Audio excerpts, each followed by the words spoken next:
అందరికీ నమస్కారం. మరీ ముఖ్యంగా మా కుటుంబంలో ఎవరి ఈవెంట్, ఎవరి ఫంక్షన్ జరిగినా సరే అది తమ ఇంట్లో ఫంక్షన్ లాగా ఉరకలైతే ఉత్సాహంతో ముందుకు వస్తూ మమ్మల్ని ఉత్సాహపరిచేటటువంటి మా అభిమానులకు ఎప్పట్లాగానే శిరస్సు వచ్చి నమస్కరిస్తున్నాను. Thank you so much.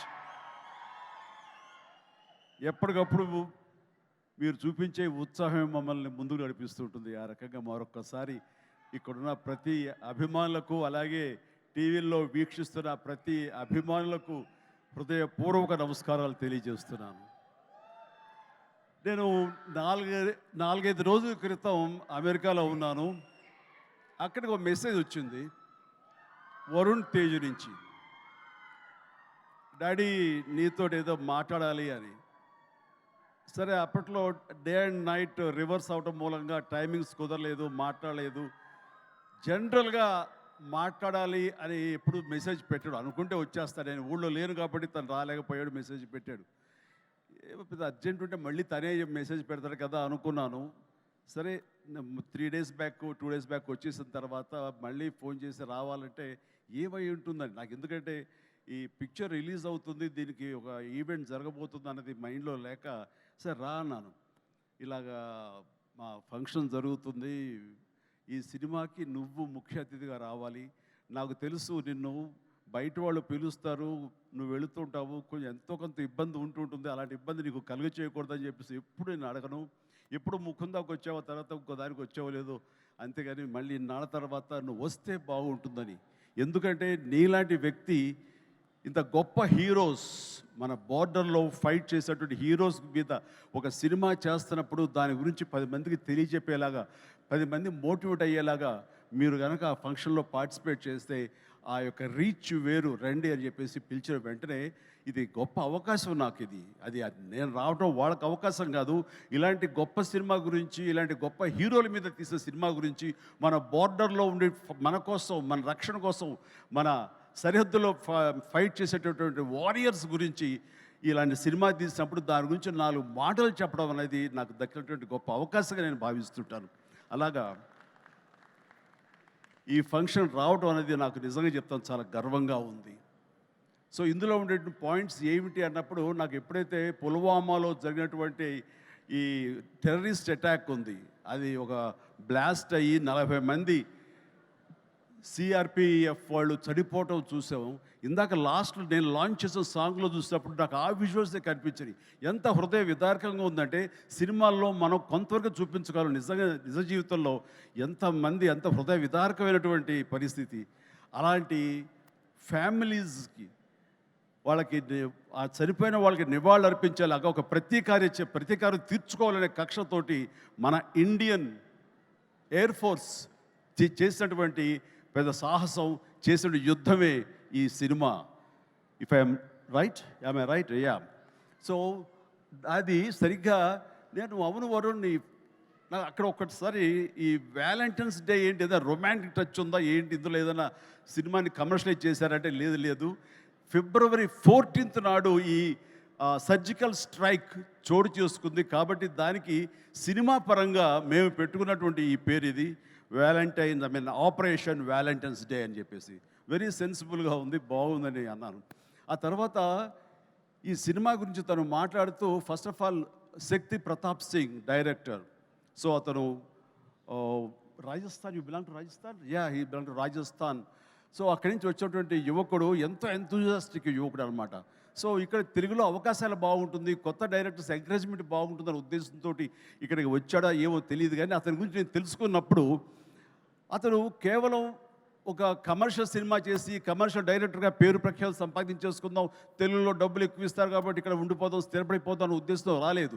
తను దీనికంటే ముందుగా ఈ దేశానికి సేవలు చేసేటటువంటి మన ఎయిర్ ఫోర్స్ వాళ్ళ మీద కానివ్వండి, నేవీ వాళ్ళ మీద కానివ్వండి, లేకపోతే ఇన్ఫెంట్రీ మన వాళ్ళ మీద కానివ్వండి, మిలిటరీ వాళ్ళ మీద కానివ్వండి, తను ఎప్పుడూ ఒక రకమైన రీసెర్చ్ చేస్తుంటాడు, వాళ్ళ జీవితాలు ఎలా ఉంటాయి ఏమిటని. ఆ నేపథ్యంలో తన సొంత డబ్బు 5 లక్షల దాకా ఖర్చు పెట్టి ఒక 20 నిమిషాల నిడివితోటి ఆ సర్జికల్ స్ట్రైక్ కానివ్వండి, ఈ వ్యవహారం అంతా తనకున్న నాలెడ్జ్ తోటో తన ఇన్ఫర్మేషన్ను గ్యాదర్ చేశాడు. ఆ ఇన్ఫర్మేషన్ తోటో ఒక సినిమాలాగా చేయడం మొదలుపెట్టి ఆ తర్వాత ఎయిర్ ఫోర్స్ వాళ్ళు చూపిస్తే కనుక వాళ్ళు ఆశ్చర్యపోయారు. ఈ సినిమా, ఈ షార్ట్ ఫిల్మ్ ఒక ట్రిబ్యూట్ లాంటిది, ఇంత పెర్ఫెక్ట్ ఇన్ఫర్మేషన్ నీకు ఎవరు ఇచ్చారు, ఇందులో చాలా సీక్రెట్స్ ఉన్నాయి, బయటికి చెప్పే విషయాలు కాదు, ఇది నీకు ఎలా తెలుస్తుందని. సోమా, ఇందాక నువ్వు అన్నావు కాదు ఏదో లీక్ చేస్తావని, ఇది లీక్ చేసేస్తాను. ఓకేనా? హ్యాపీయా? Happy sir. ఎస్.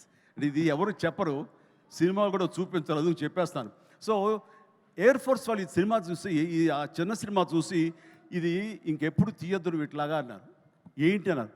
అసలు ఇలాంటివి సీక్రెట్స్ ఇవి అని నీకు ఎవరు చెప్పారు ఏంటంటే, నాకు ఉన్నటువంటి కొంతమంది స్నేహితులు వాళ్ళ దీంతో ఇన్ఫర్మేషన్ తీశాను సార్ అంటే, ఫెంటాస్టిక్, ఈసారి సినిమా తీసేటప్పుడు మమ్మల్ని అప్రోచ్ అవ్వు, మేము ఇంకా ఆథెంటిక్గా చెప్తాము, ఇందులో ఉండే ప్రతి ఇన్సిడెంట్, ప్రతి ఇది చాలా అధికారికంగా ఉంటుంది అంటూ వాళ్ళ దగ్గర కూర్చోపెట్టుకుని ఈ సినిమాకి కావాల్సిన కంటెంట్ని చాలా ఆథరైజ్డ్గా జరిగింది ప్రతిదీ యథార్థగాథగా వాళ్ళు విశదీకరించి విడమర్చి చెప్పినప్పుడు తను ఇన్స్పైర్ అయ్యి ఈ కథ రాసుకున్నాడు.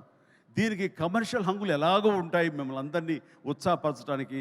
సో ఆ హంగులతోటి ఈ కథ వినిపించగానే సిద్ధు ప్రొడ్యూసర్, అలాగే వరుణ్ తేజ్ ముందు ఈ కథ విని చాలా బాగుందంటూ సిద్ధుని పిలిచి నువ్వు చెయ్యి, మనం చేద్దాం అనుకున్నప్పుడు సోనీ వాళ్ళు కూడా ఈ కథ నచ్చి వాళ్ళు కూడా దీంట్లోకి జాయిన్ అయ్యి టుగెదర్గా వీళ్ళందరూ కలిపి ఈ సినిమాని తీశారు.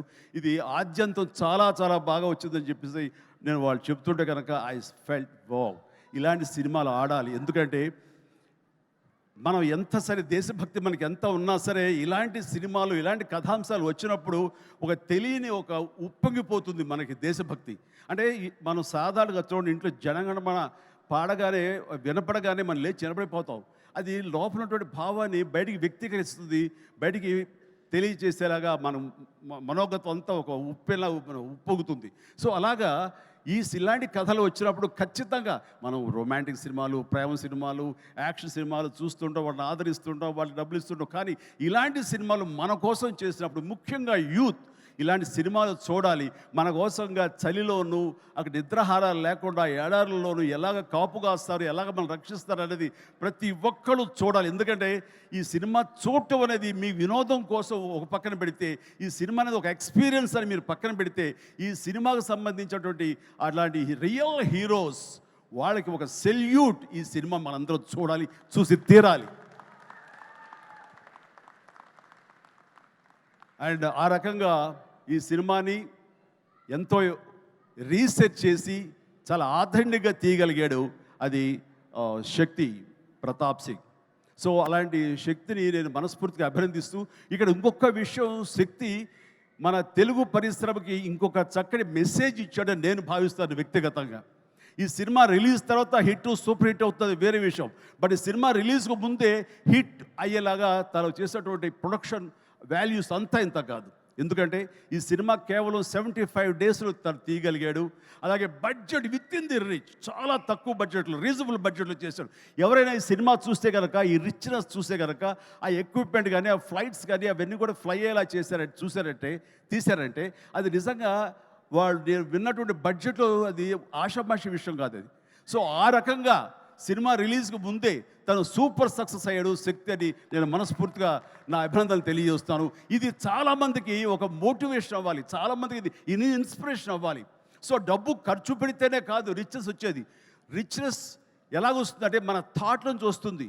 ఎలా తీస్తే, తక్కువలో ఎలా తీసి ఎలా రిచ్గా చూపిస్తే అటు సినిమా రిచ్గా ఉంటుంది, ఇటు నిర్మాతలు బాగుంటారు, అన్ని రకాలుగా సినిమా ఇండస్ట్రీ ఫ్లరిష్ అవుతుంది. అది కూడా దృష్టిలో పెట్టుకోవాలి. ఆ రకంగా శక్తి ఈ మన తెలుగు పరిశ్రమలో యంగ్ డైరెక్టర్స్కి వాళ్ళందరూ కూడాను ఒక చక్కటి మెసేజ్ ఇచ్చాడని మనస్ఫూర్తిగా నేను భావిస్తాను, నమ్ముతున్నాను. అదే రకంగా అతను నేను మనస్ఫూర్తిని అభినందన తెలియజేస్తున్నాను. ఇక ఇందులో చాలా స్మార్ట్గా ఒకప్పుడు నాకు డైనీ కనిపిస్తున్నాడు ఈ షతాఫ్ అండ్ వండర్ఫుల్. నాకు ఒకసారి డేనీ డొంజోగ్పా ఉన్నట్టుగా ఉన్నాడు ఆయనకి ఈ సినిమా తర్వాత తెలుగు ఇండస్ట్రీలో మంచి అవకాశాలు వస్తాయి. So all the very best, God bless. అలాగే ఇంకా నవదీప్ ఉన్నాడు. నవదీప్ చూసేగా మా ఇంట్లో రామ్ చరణ్, రాణా, వరుణ్ వీళ్ళలాగానే తను కూడా చాలా అల్లరోడు, కానీ చాలా సినిమా వరకు చాలా బుద్ధిగానే ఉంటాడు. అండ్ వాళ్ళ ఫ్యామిలీ అంతా నాకు తెలుసు, వాళ్ళ అమ్మగారు వాళ్ళందరూ కూడా నాకు బాగా పరిచయం. ఆ రకంగా మా కుటుంబ సభ్యుడిగా నేను భావిస్తుంటాను. ఈ సినిమాలో నాకు ధ్రువలో తన పెర్ఫార్మెన్స్ చాలా బాగా నచ్చింది ఈ మధ్యకాలంలో. అలాగే ఈ సినిమాలో కూడా చాలా చక్కటి క్యారెక్టర్ చేస్తుంటానని నేను భావిస్తున్నాను. ఇంకా మంచి క్యారెక్టర్స్, ఇంకా నువ్వు వెరీ స్ట్రాంగ్ హీరోగా ఉండాలి నా కోరిక. అసలు హీరోగా ఉన్నటువంటి ఆ లక్షణాలు అన్నీ ఉన్నాయి. బట్ వస్తుంది అవకాశం, చేద్దాం. అండ్ దెన్ నేను ఎప్పుడు టైం పాస్ అవడం కోసంగా చూస్తుంటే ఒక వ్యక్తిని తరచూ చూస్తుంటాను ఈ మీమ్స్లో. అదే ఏం మస్తు షేడ్స్ ఉన్నారా నీలో అని. నో మస్తు షేడ్స్ ఉన్నాయరా, ఏమ్రా కమల్ హాసన్ లాగానే అనేది. సో మనిషి టాలెంట్ ఉంటే ఇది అంటారే అన్నం మెతుకు చాలు ఉడికిందా లేదని తెలియడానికి ఆ రకంగా వీళ్ళందరూ వాళ్ళ టాలెంట్ని ఈ రకంగా వాళ్ళు చూపించుకుని నాలాంటి వాడి దృష్టిలో కూడా పడేలాగా ఉంది. అండ్ చిన్ననాటి నాస్టాలజిక్ ఫీలింగ్స్ నువ్వు చెప్పగలిగావు. I'm also so happy. నన్ను చూసి మీరు అంత ఆనందపడతారో, మీ ఫీలింగ్స్ చెప్పినప్పుడు, మీ చైల్డ్హుడ్ విషయాలు చెప్పినప్పుడు నాకు అంతే ఆనందంగా ఉంటుంది, అంతే ఇన్స్పిరేషన్గా ఉంటుంది. I'm really glad to hear that. So nice of you. And then ఇక హరిరామ్ జోగయ్య గారు టెక్నీషియన్స్గా పోలిస్తే వారు మాకు మంచి మిత్రులు. అండ్ వారికి నా అభినందన తెలియజేస్తున్నాను. అండ్ తర్వాత ఇక్కడ డిఓపి హరి గారు, వారికి కూడా మా బెస్ట్ విషెస్. ఈ సినిమా పెద్ద హిట్ అవుతుంది, ఆయన విజువల్స్ కూడా బాగుంటాయని నేను నమ్ముతున్నాను. ఆయన కూడా మంచి పేరు రావాలి. ఇక విజయ్ వీళ్ళందరూ, అలాగే ఓకే, గాడ్ బ్లెస్. అలాగే సిద్ధు కూడా మంచి ప్రొడ్యూసర్గా ఎదగాలని మనస్ఫూర్తి కోరుకుంటున్నాను. మీరు చెప్పే దగ్గరకు వచ్చేదో కాదు. Good luck please. And then ఇక్కడ యంగ్ డైరెక్టర్స్ చాలామంది వచ్చారు, కరుణాకర్ ఇలాంటి వీళ్ళందరూ కూడాను ఈ సినిమాలో వాళ్ళ సినిమా అన్నట్టుగా భావించి వాళ్ళు చెప్పినటువంటి మంచి మాటలు, గుడ్ విషెస్ ఈ సినిమాకి బలంగా ఉంటాయి. ఇక అందరి గురించి చెప్పి నా బిడ్డ వరుణ్ తేజ్, చిన్నప్పుడు సరే అందరూ ఒకే చోట తిన్నాము, ఒకే చోట పెరిగాము, ఒకే చోట పడుకున్నాము. వాళ్ళ జీవితం అంతా నాతోటే. అండ్ వాళ్ళు ఏది అవ్వాలని సరే వాళ్ళని అది అవ్వనివ్వకుండా చేశానేమో. రోజు నేను మేకప్ వేసుకుని నా సినిమాలు చూస్తూ, నా ఇంట్లో కాస్ట్యూమ్స్, మేకప్ ఇవన్నీ చూసి వాళ్ళు ఇంకో రకంగా ఆలోచించలేకపోయారు. అందుకనే వాళ్ళకి ఏం చేయాలా అన్న ఆలోచన ఒకవేళ చదువు అయిపోయిన తర్వాత యాక్టర్ కాక ఇంకెందుకు మనం అనేది అనుకున్నారేమో. నా దగ్గర చెప్పగానే నేను ఇలాంటి వాటిలో చాలా ఎంకరేజ్ చేస్తాను. ఎందుకంటే film industry the best film industry. నేను దీన్ని చాలా గౌరవిస్తాను. ఇది కళామ తల్లి అని నేను భావిస్తుంటాను. మనం ఎంత గౌరవిస్తే ఆ ఫిల్మ్ ఇండస్ట్రీ మన అంతగా ఆదరిస్తుంది, హక్కును చేర్చుకుంటుందని బలంగా నమ్మేవాడు నేను. కాబట్టి ఇలాంటి ఇండస్ట్రీకి నా బిడ్డలు వస్తే కనుక అంతకంటే కావాల్సింది ఏముందంటే ఎంకరేజ్ చేస్తాను. వచ్చిన దగ్గర నుంచి నన్ను ఇన్స్పిరేషన్గా తీసుకున్నాడా, ఇంకెవరిని తీసుకున్నాడో ఏమో కానీ ఈ పరిశ్రమకు వచ్చిన తర్వాత నుంచి నన్ను ఫాలో అవటం లేనే లేదు ఎప్పుడు. అది గుడ్. నేను దాన్ని హర్షిస్తాను. తను ముందు నుంచి కూడా చేసిన ప్రతి సినిమా డిఫరెంట్ జోనర్. నాకు తెలిసి ఇలాంటి యంగ్స్టర్స్ ఎవరికి కూడా రాని అవకాశం, మా కుటుంబంలో ఉన్న ఇతర హీరోస్ కూడా రాని గొప్ప అవకాశం వరుణ్ తేజ్కి వచ్చింది. అది కేవలం అవకాశం రావడం కాదు, అవకాశం తను క్రియేట్ చేసుకున్నాడు, దాన్ని అందిపుచ్చుకున్నాడు, ప్రూవ్ చేసుకున్నాడు, మీ దీవెనలు పొందాడు. ఈ రోజున ఈ స్థాయిలో ఈ స్టేజ్ మీద ఇలా ఉన్నాడు. అంటే ఉదాహరణకి ఫస్ట్ ఫిలిం ముకుంద చూస్తే ఒక రూరల్ లవబుల్ బాయ్. ఆ తర్వాత కంచ, అసలు ఎప్పుడుదో 1947 ఆ టైంలో వరల్డ్ వార్ సెకండ్ టైంలో ఉన్నటువంటి ఒక సైనికుడు, మిలిటరీ సైనికుడుగా. ఆ తర్వాత ఒక వ్యోమగామిగా, ఆస్ట్రోనాట్గా. అలాగా ఇంకో సినిమా ఒక గద్దర్ గణేష్, అది నా చాలా ఫేవరెట్ గెటప్. అది చూస్తే కనుక పెర్ఫార్మెన్స్ అది చాలా డిఫరెంట్గా చేశాడు. నా ఫేవరెట్ ఫిల్మ్ అది వరుణ్లో. అండ్ తన స్టైలు, హెయిర్ స్టైల్ దగ్గర నుంచి నడక, ఆంగికం, గెస్టర్స్ ఇవన్నీ కూడా చాలా డిఫరెంట్గా ఉంటాయి. ఆ సినిమా కానివ్వండి. ఆ తర్వాత ఇక ఎన్ఆర్ఐ చేసినటువంటి ఫిదా కానివ్వండి, లేకపోతే లోకల్ సోఫిస్టికేటెడ్గా ఒక లవర్ బాయ్గా చేసిన వాళ్ళ బాబాయ్ ఇన్స్పిరేషన్ తోటి చేసిన తొలి ప్రేమ కానివ్వండి. అలాగే లేటెస్ట్ ఫిల్మ్స్ వరకు కూడాను ప్రతిదీ చాలా ప్లాన్డ్గా తను చేసుకుంటూ వచ్చాడు, సక్సెస్ఫుల్గా చేసుకుంటూ వచ్చాడు. ఆ ప్లాన్లో ఒక భాగమే లావణ్యని కూడా కట్టుకున్నాడు. అది. సో ఆ రకంగా ప్రతిదీ వెరీ వెరీ సక్సెస్ఫుల్ స్టెప్స్ వేసుకుంటూ అన్ని జోనర్స్ యొక్క టచ్ చేస్తూ ఈ 13 తను చేసిన 13 సినిమాలు ప్రతిదీ వైవిధ్యమైన సినిమాలు చేసుకుంటూ ఎవరికి రానట్టు డిఫరెంట్ జోనర్స్ చేయగలిగాడంటే నేనేదో రొమాంటిక్ హీరో, నేను యాక్షన్ హీరో, కేవలం ఇలా చేయాలి అన్నది కాకుండా డిఫరెంట్ సినిమాలు చేసుకుంటూ వచ్చాడు. అందులో నేపథ్యంగా ఫస్ట్ టైం అంతకుముందు గాజీ అని నేవల్ సినిమా వచ్చింది, సబ్మెరీన్ బేస్ చేసుకుని రాణా యాక్ట్ చేసింది. ఆ తర్వాత ఎన్నో మిలిటరీ బేస్ సినిమాలు వచ్చి ఉంటాయి, ఉన్నాయి కూడాను. కానీ air strike, surgical strike, air force మీద సినిమా మాత్రం మన తెలుగులో ఇదే మొట్టమొదటి సినిమా. ఇలాంటి సినిమా రావడం అన్నది విజువల్ ఇంపాక్ట్ ఉంటుంది, మీ అందరికీ విజువల్ ఫీస్ట్. ఎందుకంటే ఈ మధ్యకాలంలో నేను లాస్ట్ ఇయర్ వెళ్ళినప్పుడు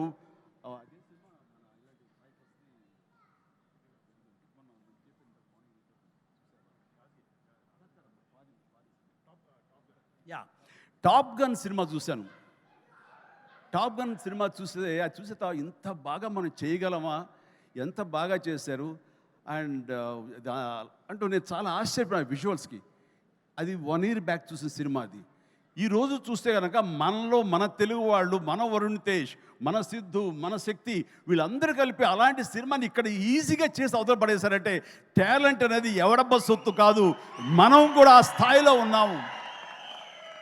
ఆ స్థాయిలో ఉన్నావు అనేది మరొక్కసారి ఈ సినిమా ద్వారా నిరూపించబడుతుంది. ఇలాగే వండర్ఫుల్గా చేశారు వాళ్ళందరూ. అండ్ ఈ రోజున అలాంటి విజువల్స్ తోటి సినిమా చూడలేదు ఒక వండర్ఫుల్ ఒక ఎక్స్పీరియన్స్ ఇది నేను అనుకుంటున్నాను. ఆ ఎక్స్పీరియన్స్ ప్రతి వాళ్ళు అనుభవించాలి, ప్రతి వాళ్ళు చూసి తినాలి. అది నాకైతే మాత్రం March 1 ఎప్పుడు చేస్తుందా, ఎప్పుడు చూద్దామా అని.